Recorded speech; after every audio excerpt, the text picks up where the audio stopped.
A heavily criticized private company that operates the transmission and distribution of power in Puerto Rico secured a last-minute extension on its contract Wednesday despite widespread objections.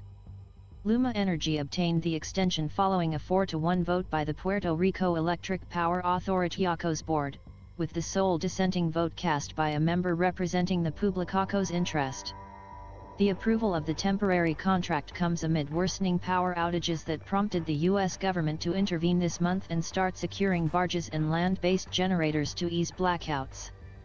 Crews have started to rebuild the power grid that Hurricane Maria razed in September 2017, with only emergency repairs made until now. Luma, a consortium made up of Calgary, Alberta-based ATCO, and Quanta Services Incorporated of Houston, was initially awarded the contract in June 2021, taking over crumbling infrastructure resulting from decades of neglect and mismanagement under Puerto Rico's Electric Power Authority. But the duration of outages has worsened under Luma, and the company has faced heavy scrutiny and calls for its contract to be cancelled by customers who have been hit with 7 electric rate increases in 1 year while often left in the dark.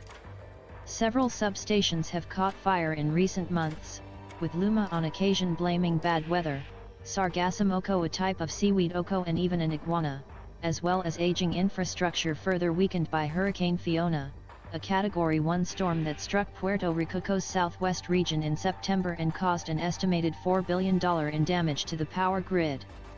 In August, Governor Pedro Pierluisi criticized Luma publicly for the first time, saying he was not satisfied with its performance. But he has since said Luma is already working on projects to rebuild the grid and that finding a different company would further delay the work. Canceling the contract makes no sense right now, Pierluisi said during a news conference Wednesday, adding, we all want both Luma and the Electric Power Authority to improve their performance to have a more stable electric service. Luma celebrated the extension of its contract, saying that despite an array of inherited challenges, Luma has made significant progress over the last 18 months addressing key infrastructure challenges American Samoa well as improving the reliability and resiliency of the system. On Tuesday, the Board of Directors for Puerto Rico's Public-Private Partnerships Authority voted to extend Lumaco's contract in a 3-2 vote. The 2 board members who represent the Publicaco's interest abstained. Firm N. Fontan registered trademark S., the Authority's executive director, said the reconstruction of Puerto Rico's power grid cannot be stopped.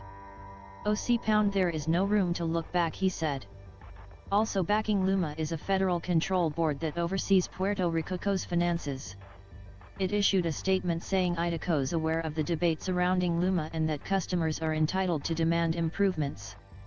However, decades of underinvestment, deferred maintenance, and lack of long-term planning by Puerto Rico's Electric Power Authority, resulted in one of the worst performing and least reliable energy systems in the United States, with customers experiencing 8 times more outages than customers of median U.S. utilities, and such outages lasting 10 times longer, the board said.